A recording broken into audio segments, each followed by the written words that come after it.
जिस तरह से आपने देखा इंजीनियरिंग में एक कॉमन टेस्ट होता था, आजकल एमबीए वगैरह में भी कॉमन टेस्ट हो गया, आजकल अब बीएससी वगैरह और बीई करने के लिए भी डायरेक्ट कॉमन टेस्ट होने लग गया और उसी के बेस पे रैंक मिलने लग गई है। उसी को बेस बनाते हुए हमारे भी सीईटी टेस्ट डायरेक्ट स्टार्ट होने लग गया है। अब CET test common eligible test क्या है? समान पात्रता परीक्षा, यानी एक बार आप टेस्ट दीजिए, 1 साल तक के लिए ये वैलिड है और ये नहीं समझ लीजिए कि आपने अगर इसमें रैंक बना ली तो आपका कंफर्म है कि नंबर आ जाएगा। आप इसे दोबारा इम्प्रूव भी करना पड़ेगा आपको, हो सकता है उसकी वजह से नंबर नहीं आए। ये सीईटी किस किस के लिए अवेलेबल है? तो हमारे पास सीईटी 2 तरह के हो रहे हैं, एक सीनियर लेवल के बेस पर, एक ग्रेजुएशन कंप्लीट करने के बेस पर। तो ग्रेजुएशन वाले के लिए क्या है और आपका जो नॉर्मल है 12th बेस के लिए, इनके लिए क्या है? तो आइए हम बात करते हैं इसके अंदर। सीईटी समान पात्रता परीक्षा सीनियर सेकेंडरी लेवल 2022 जो आपको दे रखा है, इसके अकॉर्डिंग आपकी एग्ज़ाम डेट क्या रहेगी, टाइम निकाल दिया है इन्होंने, टाइम क्या रहेगा वो भी आपको दे रखा है। तो टाइम भी देखिए इसके अंदर क्या दे रखा है, योग्यता क्या रहेगी? तो योग्यता इसमें 12th पास होना चाहिए। 12th पास किस किस के लिए ज़रूरी है वो भी हम देख लेते हैं। 12th पास हमारे पास सिर्फ 2 के लिए, वनपाल का अगर आप पेपर देना चाहते हैं तो 12th पास होना चाहिए और कुछ भी ज़रूरत नहीं है, एक्स्ट्रा एबिलिटी की कोई ज़रूरत नहीं है। साथ में कांस्टेबल के लिए दिया है, इसमें भी 12th पास होना चाहिए, कोई एक्स्ट्रा एबिलिटी की ज़रूरत नहीं है। 2 चीज़ के लिए आपको कोई एक्स्ट्रा एबिलिटी की ज़रूरत नहीं है। बट अगर आप छात्रावास अधीक्षक के लिए या लिपिक ग्रेड 2 के लिए और कनिष्ठ सहायक के लिए अगर आप एग्ज़ाम देना चाहते हैं तो उसके लिए सीईटी के अंदर आपको 12th पास होना चाहिए, ओ लेवल या उच्च स्तर का प्रमाण पत्र होना चाहिए जो भारत सरकार के इलेक्ट्रॉनिक विभाग द्वारा अप्रूव्ड हो, उसके अंतर्गत अप्रूव्ड हो और सर्टिफिकेट जारी किया गया हो। और जमादार ग्रेड 2 जो आप डायरेक्ट दे रहे हैं 12th बेस प्लस RSCIT होना चाहिए रूल 1999 के अकॉर्डिंग, और किसी तरह का सर्टिफिकेट आपका एप्लीकेबल नहीं है। अगर कोई कहता है कि मैंने ये कर रखा है कंप्यूटर वगैरह, तो यहाँ देख लीजिए स्पेशल लिखा हुआ है रूल 1999 के अकॉर्डिंग होना चाहिए RSCIT जो आपके लिए है, या और कोई भी इसके अकॉर्डिंग हो तो वो। आयु सीमा क्या रहेगी? तो आयु सीमा यहाँ दी है 1 जनवरी 2023 देखा है इसने को न्यूनतम आयु सीमा, न्यूनतम क्या रहेगी? 18 ईयर्स, 18 वर्ष आपकी होनी चाहिए और अधिकतम आपकी कितनी होनी चाहिए? 40 वर्ष। बात आती है यहाँ पर 18 वर्ष, वो बच्चा जो 12th पास आउट है और डायरेक्ट जा जाए, आजकल सभी जगह यही हो रहा है। 12th पास होते बच्चा अब अभी से ही तैयारी करने लग गया। तो बच्चे के लिए हमारी तरफ से एक छोटा सा सजेशन है कि अगर आप अपने बच्चे को तैयारी करवाना चाहते हैं तो स्पेशल आप इसकी तो करवा ही रहे हैं, साथ में उसको ये कहिए कि 6 महीने या 12 महीने का कंटिन्यू कोर्स करें, क्योंकि पहले आप 3 महीने या 5 महीने में कुछ नहीं कर सकते। आप उसका टारगेट बनाइए, क्योंकि बर्डन एक साथ इतना ज़्यादा आ जाता है। तो वो क्या करे, 6 महीने या 12 महीने की डायरेक्ट बात करें कोचिंग पर जाकर। जिस कोचिंग से भी अगर आप करना चाहते हैं सारे सब्जेक्ट आप बता दीजिए, जो सब्जेक्ट हमारी रिक्वायरमेंट है आप खुद जानते हैं, सारी की सारी सबके लिए कॉमन है, चाहे वो सीनियर लेवल का हो या फिर आपका ग्रेजुएशन किया हुआ हो, सबके लिए सेम है। बस थोड़ा बहुत सिलेबस में चेंजेज है, बाकी सब चीज सेम।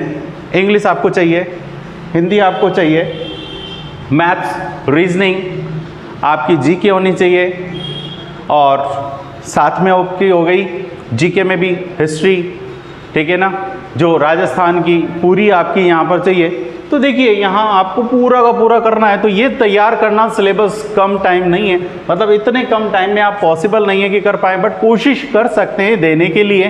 बट आप जहाँ पे भी जाएं तो कोचिंग पर ये बात ना कर लें कि 3 महीने में, क्योंकि आप देखिए इसकी डेट फरवरी है और अभी चल रहा है आपका, कल परसों से नवंबर स्टार्ट हो जाएगा। तो नवंबर, दिसंबर, जनवरी एंड फरवरी 4 महीने हैं जिसके अंदर आपके टेस्ट भी रहेंगे, कोर्स भी कवर करना है। कोर्स अपार है, ख़त्म नहीं होता है। आप हिंदी ख़त्म कर सकते हैं, इंग्लिश ख़त्म कर सकते हैं, मैथ्स और रीजनिंग और जीके जो है आपकी हिस्ट्री, ठीक है, कल्चर, आपका सारी चीज़ इसमें, ज्योग्राफी बहुत बड़ी है। जिसको एडजस्ट करना, सामने वाले को तो अगर आप कहोगे तो वो तो इस 4 महीने में 3 महीने में ख़त्म करके पटक देगा, बट आपको मेहनत तो आपको करनी है, सक्सेस तो आपको होना है। तो उसके लिए आपको क्या करना होगा, इस चीज़ का थोड़ा सा ध्यान रखना होगा कि मेरे को 4 महीने में हो रहा है या 6 महीने में। आप डायरेक्ट कोचिंग पे जाके बात तो करें CET की, बट साथ में ये कर लें कि मुझे 6 महीने तक करनी है, ये 6 महीने वाली में पेपर के टाइम पेपर दीजिए, आप अगले वाले अटेम्प्ट के लिए भी तैयारी कर सकते हैं और उस बेस पर अपने आप को तैयार कर सकते हैं। वाला आपको 3 महीने 4 महीने में उठा के फेंक देता है, तो कोशिश करो, क्योंकि बच्चा 12th का है तो 12th के बेस पर उसका लेवल इतना नहीं होता कि वो इतनी जल्दी इतनी चीज़ कैच कर ले।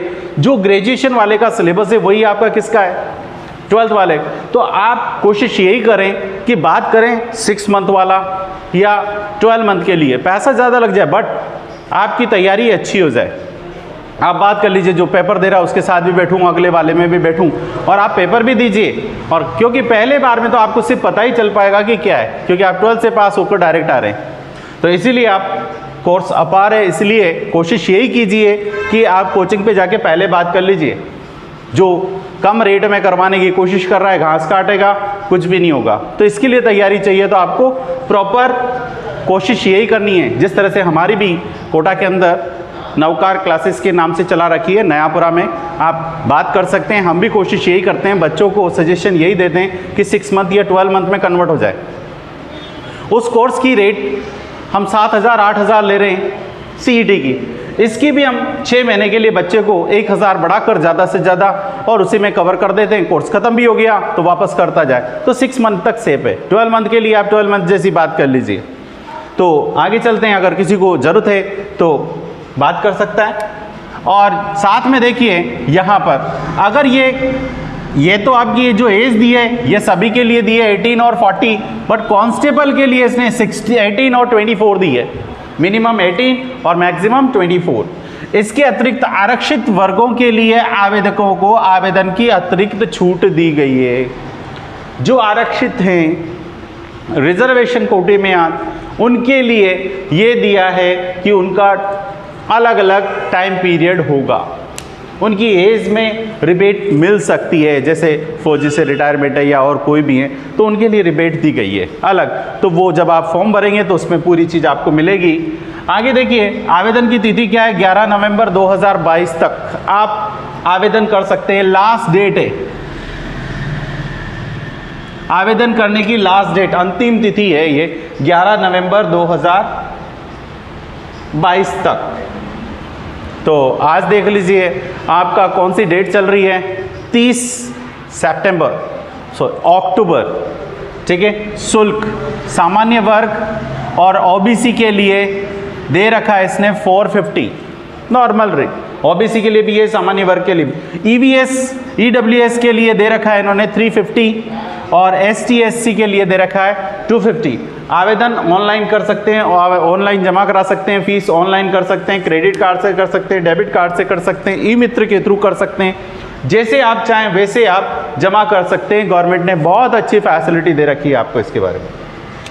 बात आती है टोटल मार्क्स कितना होगा, तो 300 का पेपर हो रहा है और टोटल क्वेश्चन कितने आएंगे, 150 क्वेश्चन आएंगे। कौन से होंगे, MCQ होंगे, मल्टी चॉइस क्वेश्चन होंगे, ABCD 4 में से 5 में से आपको चूज करना है।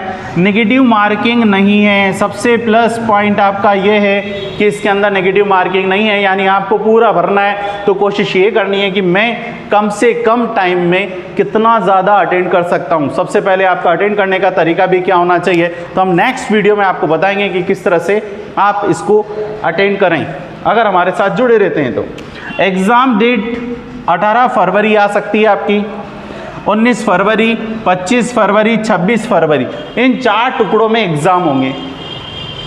एग्ज़ाम आपके साथ में इन्होंने बढ़ाने का भी दिया है, ये इनके पास रिजर्व है, किसके पास, राजस्थान कर्मचारी आयोग के पास, क्योंकि एग्ज़ाम कौन कंडक्ट करा रही है, राजस्थान कर्मचारी चयन आयोग करवा रही है। समय और जगह दोनों जब चाहे जब परिवर्तित कर सकती है, इस डेट को बढ़ा भी सकती है, आपका जो सेंटर दिया उस सेंटर को चेंज भी कर सकती है। इसलिए आप एग्ज़ाम से पहले अपने सेंटर को भी ज़रूर देख लें, अगर आपको दिया है तो उससे पहले भी एक बार देख लें कि यही है ना हमारा सेंटर।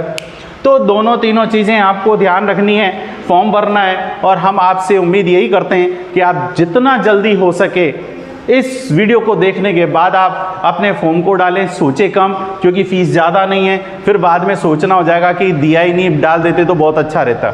चाहे आप कोचिंग करें या ना करें, बट एक बार आप फॉर्म भर के डाल दीजिए। अगर 12th पास आउट है तो ये डाल दीजिए, और फॉर्म डालने के बाद आपको पता चल जाएगा। उसके बाद आपको लगता है कि नहीं मुझे कोचिंग करना चाहिए, तो कोचिंग के लिए मैंने आपको बताया कम से कम 6 मंथ वाला तो करिए। अब चार्जेज वही हैं, आप कोर्स के लिए डायरेक्ट जाओगे तो वो डायरेक्ट आपको क्या कहेगा, इतने रुपए का है, और आप 6 मंथ के लिए कहिए भैया मुझे नहीं चाहिए, मुझे तो 6 मंथ करना है पढ़ाई, या 12 महीने करनी है, तो आप 12 मंथ का कर लीजिए, 6 मंथ। आपको तो उस पेपर में समझ आएगा, और उसके बाद आप 2 महीने 3 महीने भी गए तो आपको वो जो कमियां आपके पेपर में हुई हैं वो दूर कर सकते हैं। अदरवाइज उसके लिए आप दोबारा कोचिंग करनी पड़ जाएगी, तो आपका पैसा बच सकता है। बस मेरा यही निवेदन है आपसे कि आप थोड़ा ध्यान रखिए, कोशिश यही करिए 6 मंथ वाली बात कर लीजिए। थैंक यू दोस्तों। आगे अगले वीडियो में हम बताएंगे कि पेपर को कैसे करना है, कितने टाइम का होगा, और पेपर करने का क्या क्या तरीका है, किस सब्जेक्ट को कैसे करना है। हम इसमें लगातार वीडियो डालते रहेंगे, आप हमसे जुड़े रहिए। Thank you.